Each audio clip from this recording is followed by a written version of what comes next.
quiero con ustedes observar esta vida de este hombre, para nosotros observar dónde estamos parados también en cuanto al Evangelio y también agradecer al Señor de dónde nos ha sacado a nosotros.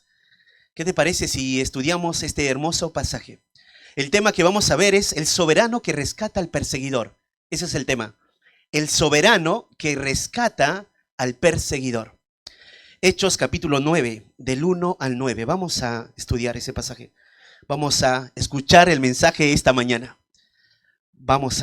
Para eso vamos a leer del 1 al 9. Dice: Saulo, respirando aún amenazas y muerte contra los discípulos del Señor, vino al sumo sacerdote y le pidió cartas para las sinagogas de Damasco, a fin de que si hallase algunos hombres o mujeres de este camino, los trajese preso a Jerusalén. Mas yendo por el camino, aconteció que al llegar cerca de Damasco, repentinamente le rodeó un resplandor de luz del cielo. Y cayendo en tierra, oyó una voz que le decía: Saulo, Saulo, ¿por qué me persigues? Él le dijo: ¿quién eres, Señor? Y le dijo: yo soy Jesús, a quien tú persigues. Dura cosa te es dar coces contra el aguijón. Él, temblando y temeroso, dijo: Señor, ¿qué quieres que yo haga? Y el Señor le dijo: levántate y entra en la ciudad, y se te dirá lo que debes de hacer. Y los hombres que iban con Saulo se pararon atónitos, oyendo a la verdad la voz, mas sin ver a nadie. Entonces Saulo se levantó de tierra, y abriendo los ojos, no veía a nadie. Así que llevándole por la mano, le metieron en Damasco, donde estuvo 3 días sin ver, y no comió ni bebió. Sin duda, esto ha sido una de las historias que los hermanos que desde muy niños han estado en una iglesia lo han escuchado muchas veces. Los profesores de la escuela dominical, recuerdo mis profesores también de la escuela dominical, esta historia contándome muchas veces. Y una cosa es escucharlo, como los niños lo escuchamos, y otra cosa fue para mí observarlo de la manera como lo vamos a ver en los pasajes, en el sentido de observar de manera un poquito más profunda, vamos a pensar así. Pero esa historia es fascinante por todo lo que tiene esto, por todo lo que representa este personaje para aquí adelante. Entonces, ¿qué estamos haciendo? Hemos visto hasta ahora el comienzo del cristianismo y hemos visto que el cristianismo ha estado rodeado por la hostilidad de los enemigos de Cristo. Entonces, en medio de esa aversión en contra de Dios, ha estado Dios cuidando y guiando a su iglesia. O sea, en medio de la hostilidad, Dios ha seguido cuidando. Él, de manera soberana, ha permitido que la persecución llegase a estos cristianos. Y estos cristianos ahora, al ser expatriados en distintos lugares, están llevando la luz del Evangelio.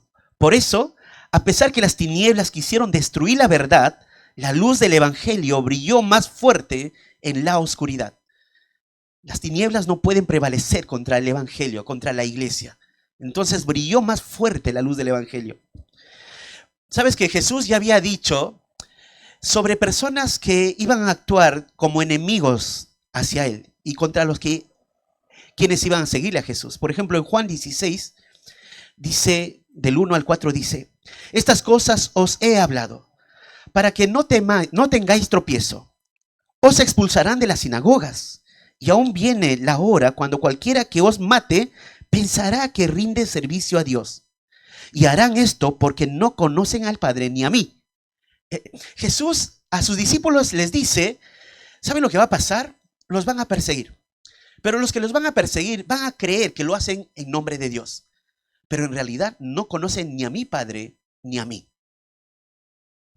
Saulo personifica ese hombre, ese carácter, ese tipo de hostilidad, es este hombre. Pero no solo Saulo, todos los enemigos de Cristo. En un sentido, todos los que tenían la ley, los que habían entendido de cierta manera, sabían lo que decía la ley, no había excusas para ellos. Estos hombres fueron ellos que persiguieron la verdad. La historia que hemos leído está en el libro de los Hechos, narrado 3 veces por Lucas. Acá lo tenemos de primera mano contándonos Lucas. Luego Lucas lo cuenta en el capítulo 22, narrándonos cómo Pablo se defiende, o Saulo, que es Pablo, se defiende en medio de la nación. Y la tercera es cuando Lucas también nos narra contando cómo Saulo o Pablo se presenta frente al rey Agripa para que a través de lo que le va a decir pueda persuadir en cuanto al evangelio. Entonces, el libro de Lucas contiene estas tres historias. Entonces, nos vamos a pasar en algún momento, si Dios lo permite más adelante, otra vez con esa historia. Pero ¿sabe lo que hace Lucas en las otras historias? Suma más información. Que eso en su momento lo vamos a estudiar. Qué rico también lo que tiene ahí en ese contenido. Pero bueno, ahí podemos ver. Entonces Lucas en su narrativa nos está comentando cómo esos primeros años ha empezado. Y se recuerdan el pequeño bosquejo que está en el inicio de Lucas. Y me seréis testigos en Jerusalén, en Judea, en Samaria y hasta lo último de la tierra. Y entonces esto está sucediendo. Los cristianos fueron testigos en Jerusalén. Y luego por la dispersión, ahora llegan hasta Samaria, pero ahora para llegar hasta lo último de la tierra, Dios se va a proveer de una herramienta para que Él de manera soberana lo use para su gloria. Y este va a ser Saulo. Saulo va a completar este mandato del Señor hasta lo último de la tierra. Para Pablo, el mundo conocido él, que es lo último de la tierra, él tenía ese gran deseo que el evangelio, la verdad, llegue hasta allá. Entonces, esto se va a observar aún en todo el libro de los Hechos. Y entonces estamos empezando a ver ya cómo Dios va a presentarse, el Hijo, Dios el Hijo, presentándose delante de este hombre para que ahora, a través de este instrumento, pueda llegar el evangelio hasta lo último de la tierra. 3 preguntas que me gustaría responder contigo en esta mañana es: ¿cuán grande es la misericordia de Dios para el peor de los pecadores? Seguro esa respuesta es muy fácil para responder, pero quiero pensar contigo todo esto. En segundo lugar, ¿quién es Jesús de la Biblia para ti? En tercer lugar, ¿qué ocasiona Cristo cuando cualquier persona reconoce quién es Él? ¿Qué ocasiona Cristo cuando una persona reconoce quién es Él? Bueno, ya hemos visto el pasaje que vamos a estudiar, así que en primer lugar vamos a dividirlo en 3 partes. La primera parte es la tarea despiadada del perseguidor. La tarea despiadada del perseguidor. Versículo 1 y versículo 2. Fíjense lo que dice Saulo. Y comienza a contarnos todo lo que hace Saulo.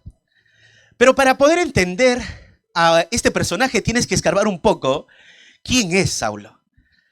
Cuando a los alumnos en el CCP les enseño sobre el libro de Jonás, para ver por qué Jonás no quería ir ahí a Nínive, tienes que pensar en el contexto en el que vivía Jonás, quién era Jonás y lo que pensaba Jonás. Entonces vamos a hacer algo similar acá. Tenemos que ver quién es Saulo. Y para saber quién es Saulo tenemos que buscar información de hombres que han investigado. Y todo lo que voy a comenzar a decir son estudios de otros hombres para observar quién era Saulo.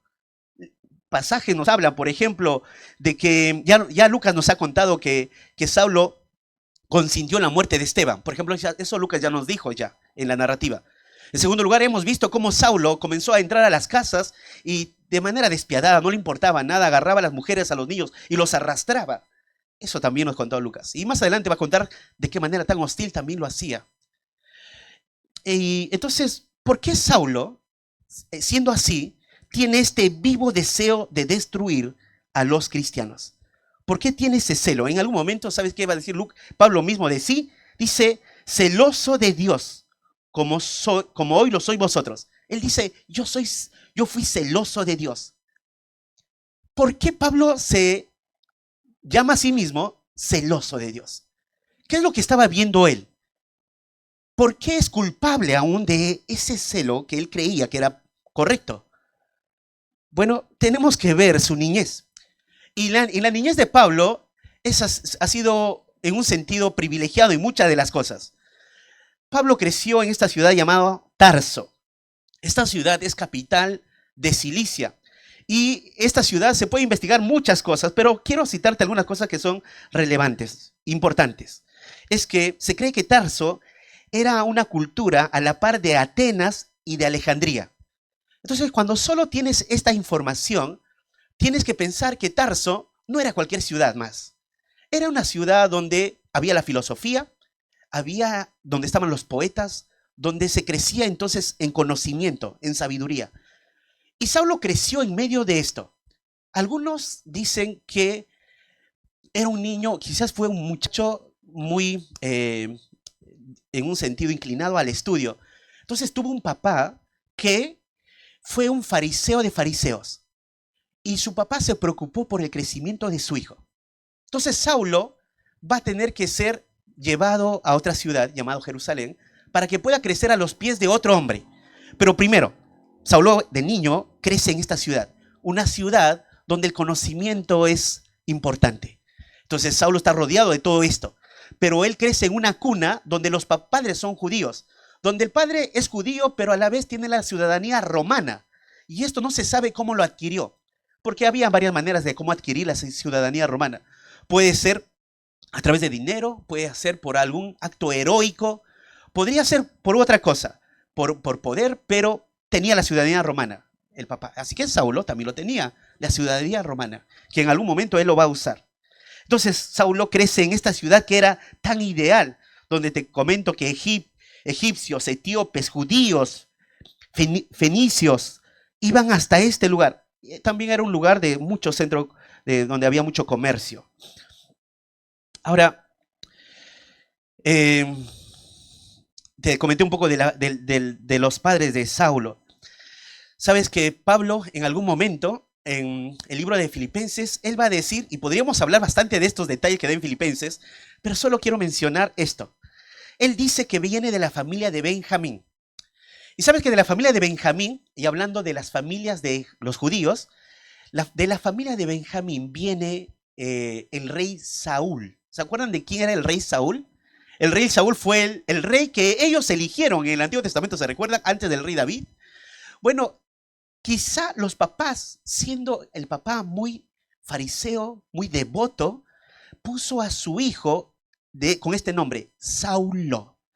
Y Saulo es un nombre helenizado que quiere decir, es un nombre helenizado, Saulo, que viene del nombre hebreo Saúl. Entonces, ahí tienes el nombre. Ahora me arrancaba un poquito contándote sobre su preparación. Te comento algo. Los niños que son guiados por padres, así como el papá de Saulo, tenían que aprender debajo de un rabí. O sea, los papás se preocupaban por eso. O sea, de un doctor de las letras. La devoción para los papás era que sus hijos crezcan debajo de un entrenamiento riguroso. Entonces se cree que Saulo, mientras no iba a Jerusalén, creció en una escuela judía donde aprendió el hebreo, y seguramente cuando iba a las sinagogas, él aprendía todo lo que observaba su papá, observaba a los sacerdotes. Entonces Saulo de muy pequeño iba abrazando e incorporándose todo eso. Pero llegó el momento cuando él tenía que ir a Jerusalén. Y ahí crece bajo la influencia de un hombre que lo hemos citado en otra predicación, que se llama Gamaliel. ¿Y quién era Gamaliel? Gamaliel era el doctor en ese momento de las leyes. O sea, si tenías que ir por algún asunto para poder interpretar un asunto de la ley que estaba causando conflicto, tenías que ir a Gamaliel. Pero fíjate, cualquiera podía sacar un momento y hablar con Gamaliel, pero Saulo creció a los pies de Gamaliel. Él era un gran doctor de la ley. Es más, él era conocido con un nombre particular que se le decía. Por ejemplo, a ver si lo encuentro. Ay, más adelante quizá lo encuentre. Entonces Gamaliel era este hombre que podía interpretar de los rabíes y de sus antepasados, era un hombre muy educado. Y ahora Saulo crece de esta manera. Y un comentarista dice lo siguiente. Entonces Saulo llegó a crecer de esta manera, intolerante, sin poder considerar opinión que no estuviera en armonía con lo que le habían enseñado los antiguos rabíes. O sea, al ver a su papá, al ver a los demás, con ese conocimiento que tenía, un hombre grande, posiblemente unos 42 años, este hombre ahora es afirmado en todo lo que sabe. Y nada de lo que venga de forma externa pueda romper lo que él sabe. Él conoce las leyes. Y entonces Saulo, nada, como dije, podía romper, era intolerante a esto. Entonces esto te da la idea de cómo era este hombre. Es más, para Pablo la idea de que Jesús sería una razón para la cual tendrían que ser juzgados todos los enemigos, para Pablo estaba bien, para Saulo estaba bien. Por eso cuando matan a Esteban, él consiente esto. Porque en su razonamiento de Saulo es esto: aquel que muere sobre un madero es un hombre maldito, eso dice la ley, y él es un doctor de la ley, Saulo. Entonces, ¿cómo puede ser posible que un hombre que haya muerto en un madero pueda ser el Mesías? Es una locura. Este no puede ser el Mesías. Y todos estos fanfarrones que están hablando en nombre de ese Cristo tienen que ser exterminados. En la lógica de Saulo, él estaba pensando, deben desaparecer de la tierra, porque eran una amenaza para el judaísmo. Tienen que morir. Entonces el celo vivo que tenía pareciera justo para él, pero estaba yendo en contra de todo el programa y el plan de Dios, con sus, diríamos nosotros, no interpretando de manera precisa, porque estaba cegado. Y aprendió eso, el fariseo de fariseos. Así creció. Entonces, cuando observó esto, Pablo, la muerte de Jesús, esto sería justo para él. ¿Sabes lo que dice John MacArthur en su libro sobre Pablo? Cuando habla de Pablo, los pensamientos de Pablo, dice: Pablo claramente era un erudito precoz. Destacaba en su generación como celoso activista, trabajador preparado, dotado administrador. Este era Pablo. Así era. Ahora, entonces puedes ver por qué se mueve así. ¿Por qué es un hombre que quiere perseguir y apagar esa voz que se está hablando por allí del nombre de Cristo? Esto es una herejía en medio del judaísmo. Y Saulo tiene la edad, tiene todo como para ser ese caudillo que vaya a eliminar a los cristianos. Pero cuán hostil era. Cuán hostil era en perseguir a los cristianos. ¿Sabes? Dice él mismo, por su testimonio, cuenta que hasta la muerte los prendía, entregándole a cárceles a hombres y a mujeres. Y a algunos los llevaba a que blasfemen en contra de Cristo. Este era Saulo, un hombre despiadado. Por lo tanto, podemos concluir de esta manera, que Saulo era un impetuoso, impulsivo, perseguidor de los creyentes. Saulo encajaba bien por el odio que tenía por Cristo y por sus seguidores. Encajaba bien con esta palabra, un antagonista. Saulo era un antagonista en contra del cristianismo. Por eso él dice: yo era el peor de los pecadores.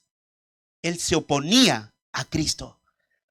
Entonces Pablo sería uno de esos hombres hinchados de orgullo, arrogante, hundido en sus razonamientos, incapaz de ver la luz, indolente con los verdaderos necesitados, incapaz de ver la verdad por más que lo que tenía frente de él, como era Esteban. Pablo lo vio a Esteban, pero era indolente, insensible, cegado por su amor, por su reputación, engreído. Su corazón estuvo lleno de veneno. La ira lo controla, le gobierna el odio. Está preparado para matar. Su corazón está lleno de espinas. Le fastidia el nombre de Cristo. Y cualquiera que hable de él no dudará en tomarlo prisionero, sin importarle la edad. Sin importarle la edad. Sea quien sea, lo que él va a hacer nomás es tomar. Para ellos son herejes que deben recibir el castigo de la ley. Por eso él piensa que está haciendo correcto, atraparlos y que sean juzgados conforme a la ley, que mueran esos hombres mentirosos que están ahí andando. Saulo, ¿sabes qué pasaba? Respiraba odio y violencia. Para él, los cristianos fue un retroceso para los intereses farisaicos. Para él es necedad creer en esa fábula. Para él, todos aquellos que dicen ser cristianos deben ser atrapados, deben desaparecer. Instigador. Porque empujó a otros a que hagan lo mismo. Porque cuando iba a Damasco no iba solo, iba con muchos hombres. Pensaba así: aún hoy es posible imaginar y oír sus gritos de odio y burlas sobre los niños y mujeres que fueron encontrados por él para llevarlos a blasfemar en el nombre de Jesús. Los arrastraba hasta la calle para luego llevarlos a las cárceles. El camino que transitaba Saulo era el camino de la muerte. Ese es Saulo. Por eso dice, habiendo sido antes blasfemo, perseguidor e injuriador, dice Pablo en 1 de Timoteo. Ahí tienes un poquito quién es él. Ahora, sabiendo quién es él, fíjate lo que dice el pasaje. Saulo, respirando aún amenazas y muerte contra los discípulos del Señor. Entonces, él está así. Esta idea de respirando es como si esto fuera su aliento. Esto fuera su manera de vivir. Para esto vivía. Esta idea de respirar, la idea que cuando nosotros respiramos, subsistimos, ¿no? El que deja de respirar, muere. Entonces, la idea es esto. Está dedicado a algo. Tiene una tarea. La tarea de Saulo es matar a los creyentes. Así está Saulo. Y dice, respirando aún amenazas de muerte contra los discípulos del Señor, vino al sumo sacerdote. ¿Quién es este sumo sacerdote? Bueno, más abajo nos va a hablar de sumos sacerdotes. Bueno, ¿te acuerdas que era Anás y Caifás? Bueno, ellos seguramente le dieron este permiso. Lo que cuando tú indagas, llegas a conclusiones como que, como dicen algunos, acertadamente obviamente, que Saulo iba a ellos porque el sistema judío tenía autoridad aún a pesar de que estuvieran otros judíos fuera de sus contornos. O sea, el sumo sacerdote Anás y Caifás tenían poder fuera aún de sus contornos, como ahí en Damasco. Entonces, esto es lo que está pasando. Por eso va Saulo al sumo sacerdote. Y le pidió carta para la sinagoga de Damasco a fin de que si hallase algunos hombres o mujeres de este camino los trajese presos a Jerusalén. Entonces esta dinámica tienes de este hombre, llega, va a Anás y seguramente sería Caifás y le dan esta carta para que él vaya allá en la sinagoga y en la sinagoga de allá ellos le ayuden a Saulo a encontrar a los cristianos. Y los cristianos no podrían ser muy difíciles de encontrarlos. O sea, en un sentido, podías ver la diferencia de uno que es creyente y uno que no es creyente. Por eso les llama en un momento, fíjense allí, a fin de que si hallase algunos hombres o mujeres de este camino. O sea, ¿qué le hacía diferente a los cristianos de los demás? Le hacía diferente su conducta, la conducta en el que vivían, de este camino. Porque la idea de este camino es la idea de cómo proceden ellos. O sea, los cristianos ya no vivían como los demás judíos. Los cristianos no eran mentirosos, los cristianos no eran burladores, los cristianos no llegaban tarde, los cristianos eran distintos. Entonces los demás judíos podían saber, este es cristiano. Su conducta habla que es cristiano, habla como cristiano, y si le preguntas es cristiano. Entonces los del camino sería ahora en un sentido fáciles para distinguir de quién es y quién no es. Entonces él tenía ese deseo ahora de llevarlos ¿a dónde? A Jerusalén. Entonces esta es la tarea despiadada del perseguidor. En segundo lugar, vamos a observar el rescate del soberano al perseguidor. En primer lugar te dije la tarea despiadada del perseguidor. En segundo lugar, el rescate soberano al perseguidor.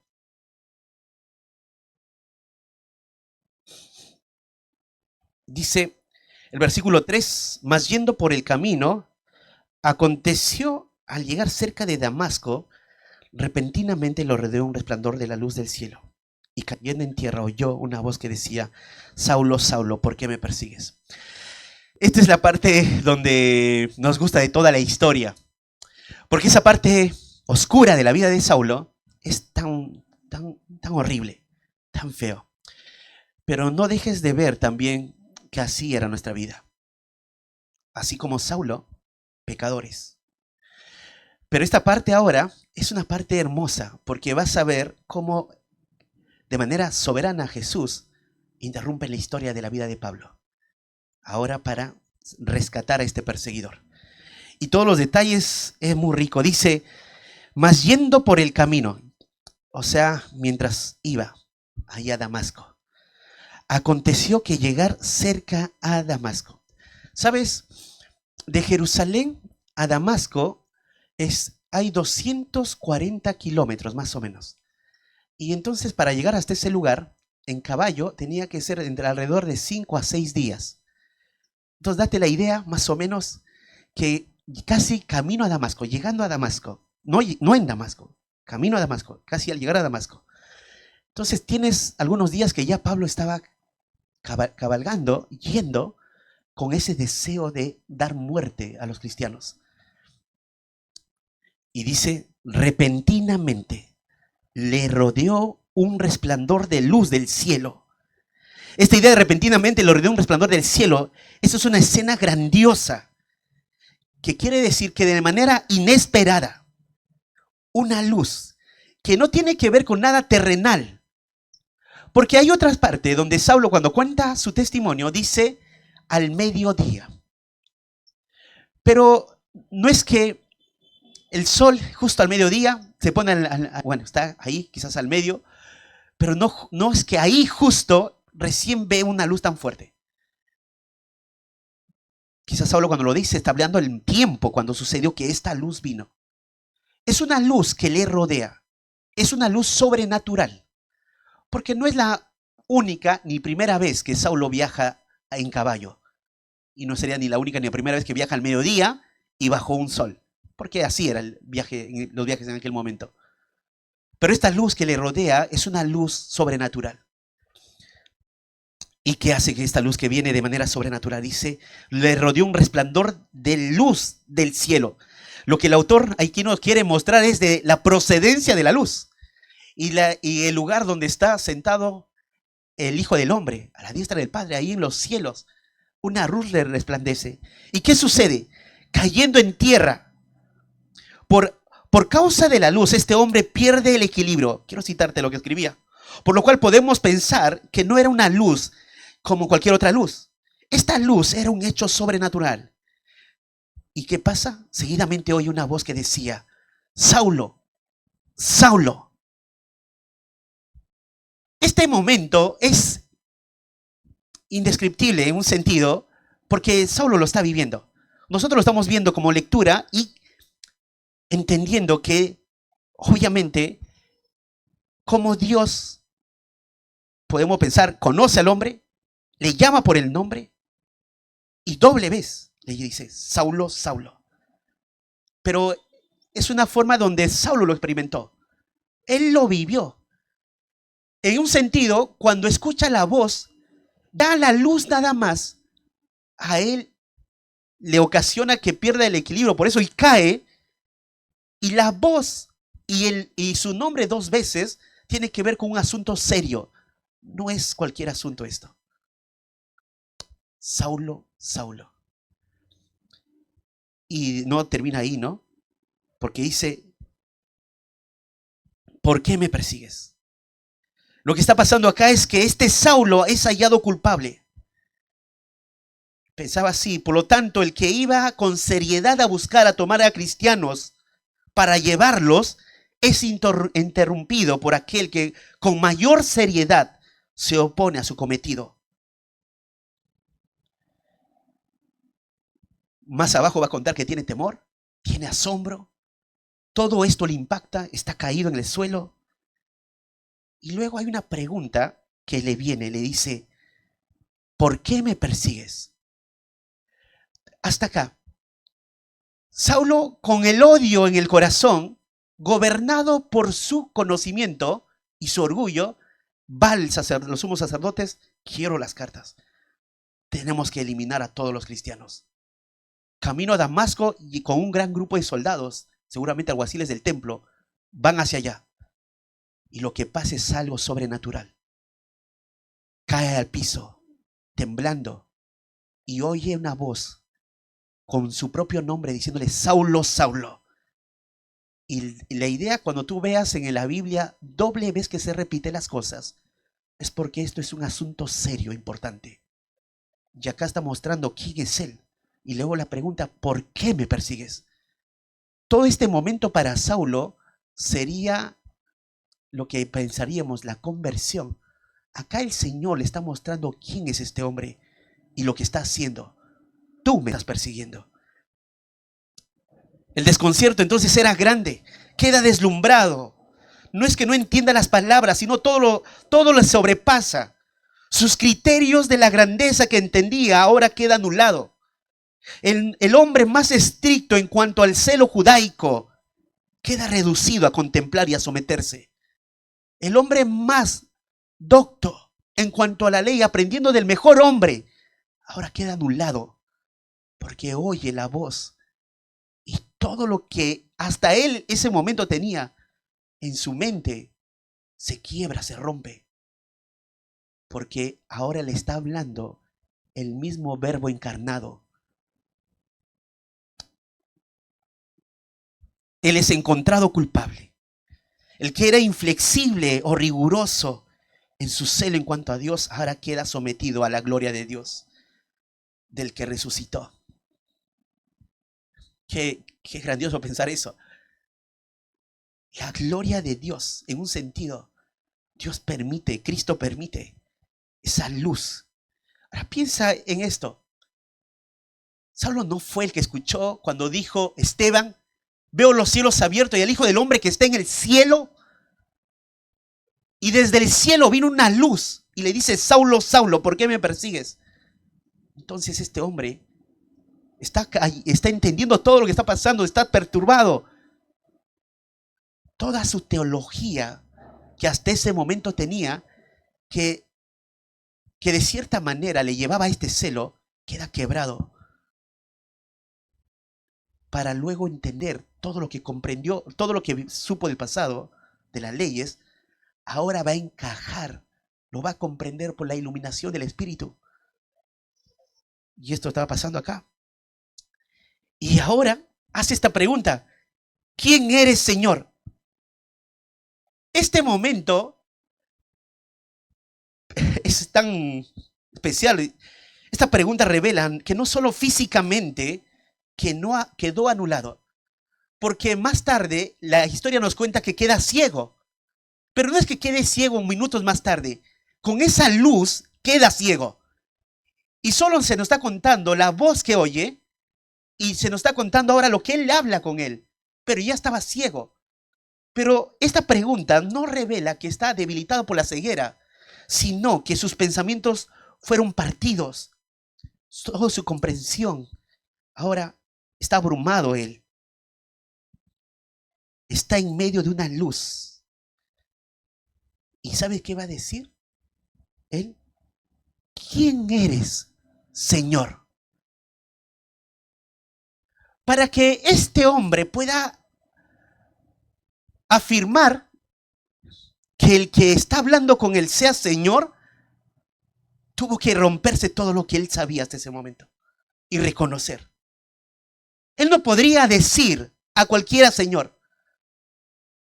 Él está reconociendo que esto es sobrenatural y va más allá de lo que él ha comprendido. ¿Quién eres, Señor? Y entonces usa esa palabra que es curios. ¿Quién eres, soberano? ¿Quién eres tú, dueño? ¿Quién eres? Pero seguramente su voz no es esa voz que cuando entraba el sumo sacerdote con arrogancia hablaba. Ahora esta pregunta es humilde. ¿Quién eres, Señor? Y le dijo el Señor, fíjense, y le dijo: yo soy Jesús a quien tú persigues. Qué hermoso este momento. El Señor de señores, el Rey de reyes, ahora se revela. Y le dice así: yo soy Jesús. Esta idea de yo soy Jesús, en los evangelios continuamente, él no dejó de decir quién era Jesús, de él mismo. Por ejemplo, él dijo: yo soy el pan de vida, Juan 6:35. Yo soy la luz del mundo, Juan 8:12. Yo soy de arriba, Juan 8:23. Yo soy la puerta, Juan 10:7. Yo soy el buen pastor, Juan 10:11. Yo soy la resurrección y la vida, Juan 11:25. Yo soy el camino, la verdad y la vida, Juan 14:6. Yo soy la vid, Juan 15:1. Antes que Abraham fuese, yo soy. Juan 8:58. Jesús a sus discípulos les había dicho, yo soy. Ese yo soy está usando Jesús lo que en el Antiguo Testamento, cuando Jehová se presenta frente a Moisés como el gran yo soy. Y acá frente a Saulo, Jesús, que es Dios también, se presenta frente a él. Yo soy Jesús. Una y otra vez Jesús se manifestó como ese yo soy frente al sumo sacerdote cuando le interrogaban. Dinos quién es. ¿Eres tú el Cristo? Y él le va a responder, yo soy. Y verás al Hijo del Hombre sentado a la diestra. O en la mujer samaritana, cuando Jesús le va a decir, yo soy el que habla contigo. Cuando él dice, Señor, hemos escuchado que va a venir un Mesías. Y Jesús le dice, yo soy el que habla contigo. O cuando los discípulos vieron escurrir sus vidas entre sus manos, ahí cuando Jesús, después de la alimentación, les dijeron, pasen al otro lado, y les ve caminar como un fantasma por el mar. Y ellos asustados, porque también el bote se hundía. Y dijo, no temáis, yo soy. O esto, cuando Judas vino con la turba de 600 personas, para tomar a Jesús. ¿Y sabes cómo? Cuando Judas venía de allá, Jesús lo vio y él fue a su encuentro. No esperó que Judas llegara. Él fue y le dice, ¿a quién buscáis? A Jesús el Nazareno. Yo soy. Y todos caen a tierra. Las 600 personas caen a tierra. Ese es Jesús. ¿Y sabes qué dijo Pablo en 1 Corintios 9:1? No soy apóstol, no soy libre. No he visto a Jesús el Señor nuestro. Pablo en la iglesia, al libro de los Corintios, ahí en la carta de los Corintios, él defiende su apostolado. Y para que ser un apóstol, tiene que haber visto a Jesús. Y Pablo acá defiende su apostolado diciendo, ¿no he visto yo al Señor? Entonces, en ese momento cuando la luz resplandece, oye esa voz y le dice, ¿quién eres, Señor? Yo soy Jesús. Es porque Pablo había visto al Señor. Se había encontrado con el Señor. En el sentido, Cristo fue en búsqueda de Pablo. A quien tú persigues. Ahora, ¿quiénes eran a quien Pablo perseguía? Los apóstoles estaban en Jerusalén. Y es hermoso esta idea de que Saulo perseguía a los discípulos. O sea, los discípulos también son todos los seguidores de Cristo. El Hijo del Hombre ahora se revela a Pablo para esto. ¿Sabe qué dice Pablo en Filipenses? Dice, no que lo haya alcanzado ya ni que ya sea perfecto, sino que prosigo para ver si logro asir, para lo cual fui también asido por Cristo. Ya la carta a los Filipenses ya pasó varios años, ya Pablo es cristiano, y cuando le escribe a ellos le dice, hermanos, yo no lo he alcanzado, pero hago algo, me estiro a la meta. Y lo que yo quiero hacer es tomar a Cristo, así como Él me tomó a mí. ¿Y cuándo lo tomó a Él? Ahí, camino a Damasco, fue asido por Cristo. Lo que quiere decir Pablo cuando quiero tomar a Cristo es, quiero parecerme más a Cristo, cada vez más a Cristo. Entonces, querido amigo, ¿quién es Jesús para ti? ¿Solo es alguien de quien oyes continuamente? ¿Solo es algo más que te hace bien oír para calmar tu conciencia en la semana? Y quizás estés tomando a Jesús como uno que engañó a otros y que lo siguen cegados, como Saulo lo pensó. Pero ahora piensa en esto.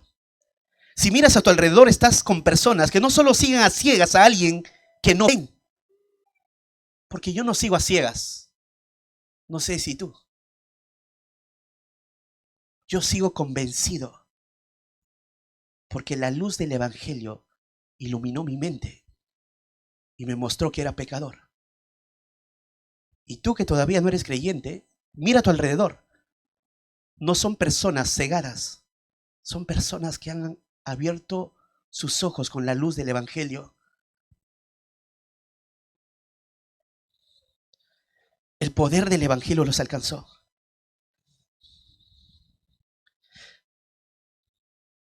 No, claro, ¿no? No es esa experiencia como Saulo. Eso fue algo particular y único en Saulo. No se repitió más. Porque él iba a ser el apóstol a los gentiles, no más. Pero hay una similitud igual a él. ¿Sabes cuál? Que todos íbamos camino a la muerte eterna y movidos por nuestros pecados. Nadie de acá hacía lo correcto. Todos hemos sido alcanzados en nuestros pecados. Todos estamos transitando hacia allá, hacia la muerte. Y el que vino a nuestro encuentro fue Jesús. Una persona vino y te habló del Evangelio. Y entendiste por su gracia. Y te arrepentiste y creíste. Nadie es diferente a Pablo. Solo Pablo tenía otra culpabilidad. Perseguía y mataba. Un antagonista. Pero la similitud es esto. Todos estábamos muertos. Entonces fuimos hallados en nuestro pecado y reconocimos nuestro pecado y lo que el pecado traía como resultado. Pero Jesús tuvo misericordia de nosotros y nos salvó. La gracia de Jesús fue más grande que nuestro pecado. Amén por eso. Dice luego, dura cosa te es dar goces contra el aguijón. Y el 6 dice, y él temblando, temeroso, dijo, Señor, ¿qué quieres que haga? Y el Señor le dijo, levántate y entra en la ciudad y se te dirá lo que tienes que hacer. Ahora es todo distinto. Ya oyó la voz, vio su culpabilidad, reconoció el señorío. Señor. Y acá viene otra vez, le dice, temblando y temeroso, dijo, Señor. Recuerda que Pablo no es un hombre sin conocimiento. O sea, para ganarle a Pablo le tienes que persuadir. Pero Cristo no tuvo que persuadirle. Tuvo que revelarse quién es. Y todo lo que él conocía se cayó al piso. Y ahora dice Señor otra vez. Porque entendió quién es Jesús. Porque cuando escuchó, yo soy Jesús. ¿No es que él perseguía a los que creían en Jesús? Entonces ahora Jesús le dice, Señor, Señor, ¿qué quieres que haga? Lo que te muestra que Saulo entendió el Evangelio y ahora está sumiso. Un hombre sumiso. Temblando y temeroso entonces, él dice, Señor, ¿qué quieres que haga? Por lo cual entendió Saulo. Y Jesús va, como toda autoridad tiene, le va a decir lo que tiene que hacer. Esta idea de ¿qué quieres que yo haga? ¿Sabe qué es? Ya no es el grande en arrogancia en cuanto a la ley, sino es grande en humildad. Ese es Saulo. Grande en humildad. Todos aquellos que hemos sido salvados por Cristo, deberíamos hacernos esta pregunta. Señor, ¿qué quieres que haga? Aquel que te salvó, no te salvó para que sigas haciendo la vida que tú quieres que hagas. Te salvó y te rescató para que ahora seas su hijo. Hay un pasaje en Colosenses que dice que hemos sido trasladados del reino de las tinieblas al reino del amado Hijo. Él es rey. Sigue siendo Señor. Él es Señor de nuestras vidas. Debiese ser Señor. Debiéramos decir, Señor, ¿qué quieres que haga? Bueno, las instrucciones a Pablo es para Pablo, no es para nosotros. Todo esto va a escuchar Saulo, todo lo que le va a decir. Pero esa marca de un hombre que ha sido salvado es que vive en sumisión a su señoría, al señorío de Cristo. Y el Señor le dice, levántate y entra en la ciudad y se te dirá lo que debes hacer. Me recordó a lo que vimos con Felipe, ¿se acuerdan? Levántate y ve. Y acá, levántate y entra en la ciudad. Y no le dice para qué tiene que entrar, sino levántate y entra en la ciudad y se te dirá lo que tienes que hacer. ¿Qué demanda obedecer sin saber lo que uno va a hacer? Fe. Fe. El Señor sigue haciendo lo mismo. Pedro, levántate. Juan, Marcos, estoy hablando de nombres, quiero citar otros, no sé, Jonathan. Julio, levántate. Ve. Claro, no es esa voz audible, es a través de la Escritura, y Dios nos da muchos mandatos en la Biblia, como lo hemos mencionado en el domingo pasado. Levántate y entra, le dice a Saulo, en la ciudad y se te dirá lo que debes hacer.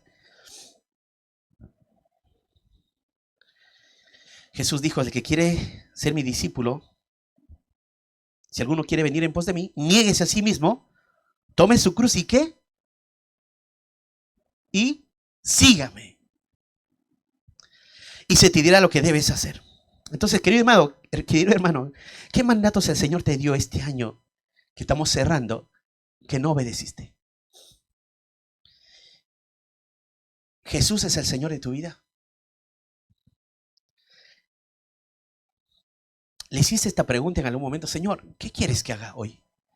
¿Qué quieres que haga el próximo año?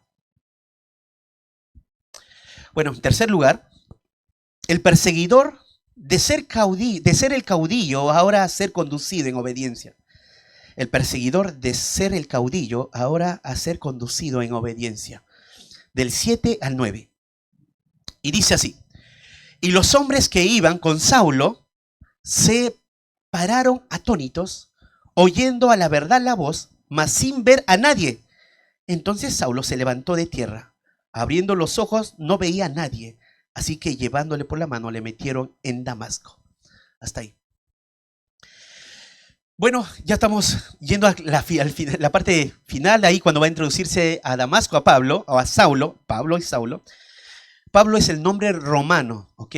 Y el nombre Saulo, les dije que es un nombre helenizado del nombre hebreo, Saúl. Bueno, acá dice, y los hombres que iban con Saulo se pararon atónitos. Cuando investigas un poquito este cuadro, es que ahí Pablo en otro momento, cuando él cuenta la historia, esta misma historia, dice que todos cayeron. Es más, sí, que todos cayeron. Y, por ejemplo, creo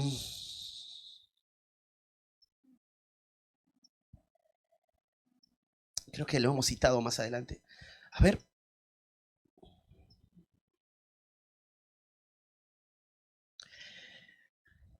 Dice, es en singular, está en el versículo 4. Y cayendo en tierra oyó una voz que le decía, no sé si está en Hechos 22:9 o creo que está en Hechos 26, donde está en plural y habla de que todos cayeron. Bueno, no importa, ahí lo van a encontrar después si lo buscan. Pero quiero seguir, dice, y los hombres que iban con Saulo se pararon atónitos. Esta idea de pararon es porque, bueno, cayeron. Está implícito la idea. Y cuando tú observas el texto en el griego, ahí la palabra pararon, es así, escúchame esto. Se pararon. Lo que quiere decir es que se establecieron y se mantuvieron firmes. Sígueme con lo que voy a decir ahora. Y fíjate lo que dice el versículo 8. Entonces Saulo se levantó de tierra. Y dice, se levantó, quiere decir restaurar, ponerse de pie. Te explico. Todos cayeron en tierra. Pero el autor usa dos palabras distintas para las acciones y para poner una diferencia entre Saulo y los demás.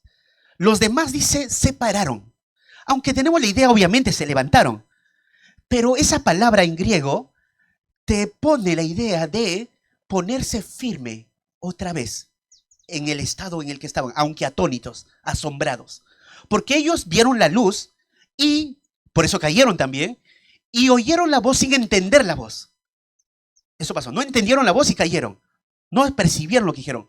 Entonces, cuando se levantan tal cual fueron. Estaban muertos espiritualmente estaban cegados también espiritualmente, así se levantaron.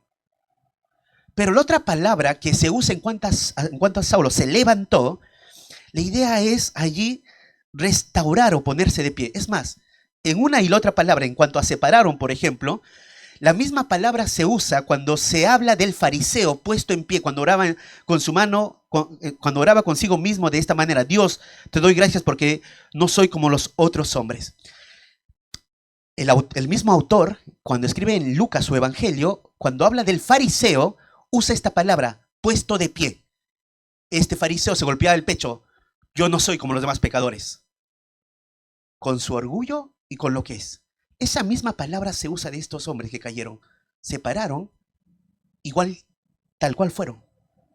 Pero la otra palabra que te dije que se levantó cuando es en Pablo, se usa esa palabra de levantarse. Es más, el verbo, los dos son distintos. Uno está en voz activa y el otro está en voz pasiva. El primero, en separaron, es la idea en voz activa. Ellos separaron. Y cuando Pablo se levantó, está en voz pasiva, lo que quiere decir que él recibe la acción. O sea, se levantó, pero en ese sentido de otra cosa sucedió. No era el mismo Pablo. La idea, podríamos seguir pensando que quiere decir esto. Es más, esta palabra, para ajustarlo mejor. En Lucas 8:54 se usa esta misma palabra de esta manera. Cuando Jesús va a resucitar a una niña, dice: mas él, tomándole de la mano, clamó diciendo: muchacha, levántate. Esta palabra se levantaron, que se usa en Lucas para hablar de Pablo, es esa misma palabra que Jesús usa cuando le dice a la muchacha: levántate, resucitar. O sea, todos los que cayeron, cayeron. Pero Pablo, el levantarse fue otro hombre. Ahora, en un sentido, pensaba esto como levantado e inclinado a la vez, humillado delante de su Señor. Los demás se pararon de la misma manera como antes. Y aún si quieres seguir investigando, ¿sabes? Te doy algo. Este verbo es un pasado perfecto de la primera acción de los demás soldados. Lo que quiere decir que pasó que estuvieron en el pasado, que hubo algo en el pasado que posiblemente continuaron en el futuro de la misma manera. Después, si quieres, podemos seguir charlando de esto. Pero ¿por qué lo menciono? ¿Saben por qué? Porque Saulo ya no es el mismo hombre. Ahora es el hombre más sumiso. Todos estaban de pie, pero no todos de la misma manera. Aunque Saulo estaba ciego, pero él estaba ahora dispuesto a obedecer a su Señor. Eso era la gran diferencia del que fue sacado de las garras del pecado. Esto se observa así. Todos estamos acá, pero no todos somos iguales en ese sentido. Lo vuelvo a decir, todos estamos sentados, agarrados una Biblia o agarrado algo para leer, o quizás nada, pero estás sentado, pero no todos estamos en la misma condición. Algunos son salvos y otros no. Esa es la gran diferencia. Cuando un creyente mañana se levanta lunes, se levanta distinto a los demás, aunque se levanta. No es que, no es que haga otra cosa, se pone de pie.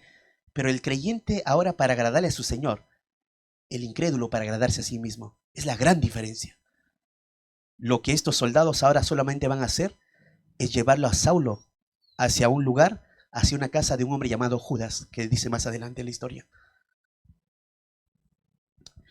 Por eso dice: así que llevándole de la mano, le metieron en Damasco, donde estuvo 3 días sin ver, no comió ni bebió. Y esa idea de no comer ni beber, Saulo ahora tenía 3 días sin comer ni beber. Lo que está diciendo Saulo ahora, está ayunando. Él, teniendo en oración, me imagino todo lo que estaría pensando en la voz, pensando en todo el conocimiento que tenía ahora, lo comprendía. Porque va a ser ese hombre que va a ser usado por el Señor. 3 días no comió ni bebió.